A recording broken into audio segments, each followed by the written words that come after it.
السلام علیکم ناظرین، میں اپنے پچھلے کلپ کے حوالے سے مزید کچھ وضاحت کرنا چاہتا ہوں۔ پچھلے کلپ میں نے علماء کرام کے علم ایکڈیمک اختلاف کی وضاحت کی تھی کہ یہ فرقہ واریت قطعاً نہیں ہے، اور اس کو فرقہ واریت کس طرح بنایا گیا اور کس طرح اس کو فرقہ واریت کے نام سے پروپیگیٹ کیا گیا، اس پہ میں نے تھوڑی وضاحت دی تھی، اور جس میں نے یہ کہا کہ قرآن اور حدیث کے حوالہ سے اگر ہم دیکھیں تو کہیں بھی علماء کرام کے علمی اختلاف کو فرقہ واریت نہیں کہا گیا۔ تو اس پر کچھ دوستوں نے کچھ پوائنٹ ریز کیے، شاید میں نے مزید اس کو پراپر ایلیبوریٹ نہیں کیا تھا، اس کو میں تھوڑا سا مزید وضاحت کرتا ہوں۔ دوستوں کا کہنا یہ تھا کہ علماء کے جو اختلافات ہیں عقائد اور مسائل پر، اس پر بھی جو مختلف ادوار کے علماء نے لکھا ہے کہ یہ فرقوں کے میں آتے ہیں۔ تو ہمیں اس چیز کو اس طرح سمجھنا ہوگا کہ جو فرقہ واریت ہے، یعنی کہ تفریق ہے یا امت کی جو تقسیم ہے، اس سے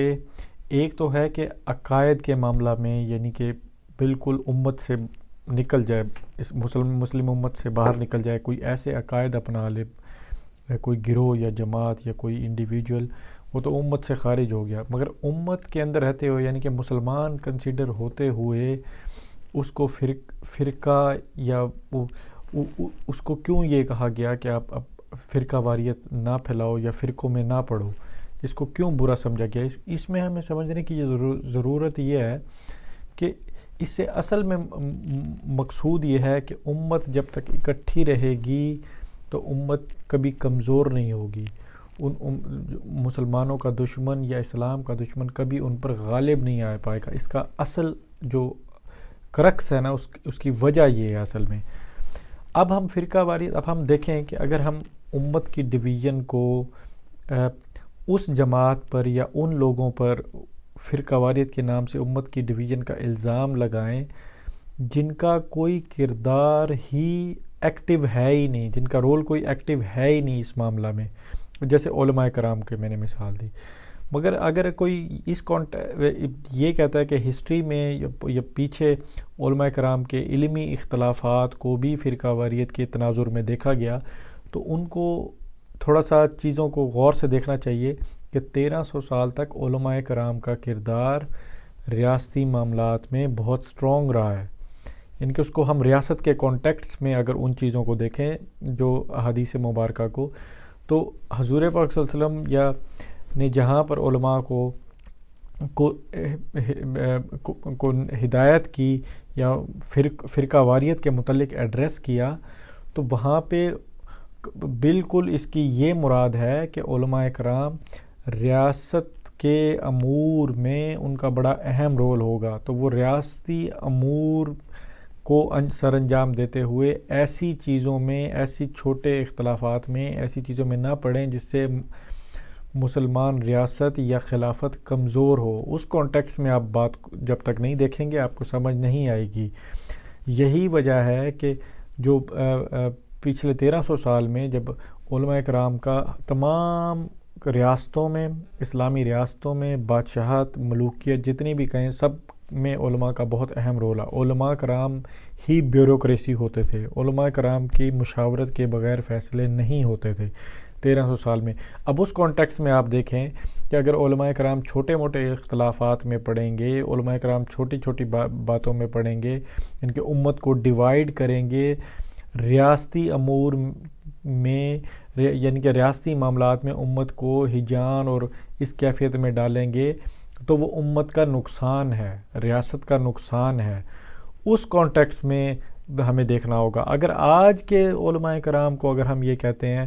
وہی چیز اپلائی کرتے ہیں، تو پھر ہمیں وہ اختیارات بھی انہیں دینے ہوں گے، پھر ہم ان کو کمپیئر کریں گے اس کے ساتھ،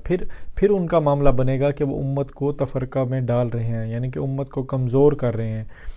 آج کل کے علماء کرام کا تو کوئی رول ہی نہیں ہے مکمل، ان کے پاس کوئی اختیار ہی نہیں ہے، تو لہٰذا ان احادیث کا یا ان تاریخی شروحات کا جو علماء نے لکھی، ان کا آج کے علماء پر تو اطلاق ہو ہی نہیں سکتا، کیونکہ ان کا تو رول ہی زیرو ہے تقریباً ریاستی معاملات میں۔ اور آپ اس بات کو یوں سمجھیں کہ کسی بھی ملک یا کسی بھی ریاست کے جو KPIs ہوتے ہیں یا جو کی فیکٹر انڈیکیٹرز ہوتے ہیں یا ان کے جو پروگرس کے فیکٹرز ہوتے ہیں یا کسی ایک پرائیویٹ بزنس کے ان کا ان فیکٹرز کے اندر کتنا ایک رول ہے علماء کا یا علماء کے اس علمی اختلافات کا. کبھی آپ نے یہ غور کیا کہ کسی بھی فیکٹری، کسی بھی بزنس، کسی بھی کاروبار کے اندر جب وہ اپنی پروگرس دیکھتے ہیں تو وہ اپنے سیلز کو دیکھتے ہیں، وہ اپنی پرچیزز کو دیکھتے ہیں، وہ اپنے اور فیکٹرز کو دیکھتے ہیں. ہر ایک کے اپنے اپنے فیکٹرز ہوتے ہیں. کبھی کسی نے سوچا کہ اگر میرے آفس میں یا میرے بزنس میں سب لوگ اونچی آمین کہنے والے ہوتے تو میری سیل بڑھ جاتی یا میرا پروفٹ بڑھ جاتا، یا رفع یدین نہ کرنے والے ہوتے یا کرنے والے ہوتے تو پھر اتنا پروفٹ بڑھ جانا تھا، یا میلاد منانے والے ہوتے تو یہ فرق پڑ کوئی بھی نہیں. کیونکہ ان عقائد کا اور ان جو مسائل کے اختلافات کا تو کوئی عمل دخل ہے ہی نہیں. تو جہاں علماء کو ایڈریس کیا گیا ہے تو پھر وہ کمپلیٹ انتظامی معاملات میں ہے، کیونکہ علماء کا رول، اسلام علماء کو رول دیتا ہے انتظامی معاملات میں. اسلام کی جو رٹ ہے وہ علماء کے بغیر قائم ہی نہیں ہو سکتی جب تک علماء کو ہم ہائر پوسٹ نہیں دیں گے. یہی وجہ ہے کہ 1300 سال میں علماء کے پاس ہائر پوسٹ ہیں.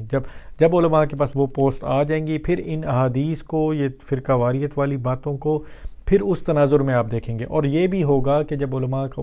کا رول اتنا بڑا ہو جاتا ہے تو وہ ان چھوٹے فروعی اختلافات میں ویسے بھی نہیں پڑیں گے. جیسے میں نے پہلے بھی ایکسپلین کیا کہ اگر ریاست ان معاملات کو اگر اڈاپٹ کرتی ہے یا امپلیمنٹ کرتی ہے، یہ اختلافات ویسے ہی ختم ہو جاتے ہیں. چونکہ علماء کے پاس کوئی جاب ہے نہیں، اس لیے وہ ان کا سارا فوکس عقائد پڑھانے میں ہوتا ہے یا ان فروعی مسائل پر وہ لوگوں کو بتاتے ہیں. یعنی کہ جو انفرادیت ایک فرد واحد کا اسلام ہے نا،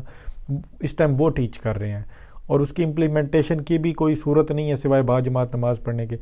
ورنہ علماء جو ہمارے علماء دین ہیں انہوں نے کوئی ایسا کام نہیں کیا کہ امت واقعی ہی انتشار کا شکار ہو گئی ہو. یعنی کہ امت کو انہوں نے کوئی نیا کعبہ کسی نے نہیں بتا دیا کہ یہ نیا کعبہ ہے، یا کوئی نماز کی ڈائریکشن نہیں کسی نے چینج کر دی،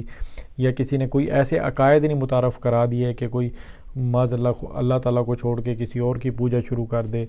یہ سب فروعی اختلافات ہیں اور یہ اکیڈمک اختلافات ہیں. اور جو تفرقہ واریت کے حساب سے قرآن پاک کی آیات یا احادیث کو، ان کو صرف اس کانٹیکس میں دیکھیں جب علماء کو رول وہ والا دیا جائے. ریاست کے معاملات میں جب رول دیا جائے گا، ان کی ذمہ داریاں بڑھ جائیں گی، پھر اس کانٹیکس میں ان چیزوں کو پڑھیں تو بہت آسانی سے سمجھ آ جائے گی بات. نئے آنے والے ساتھیوں سے گزارش ہے کہ وہ چینل کو سبسکرائب کرتے ہوئے ساتھ موجود بیل کے آئیکن کو بھی دبا دیں.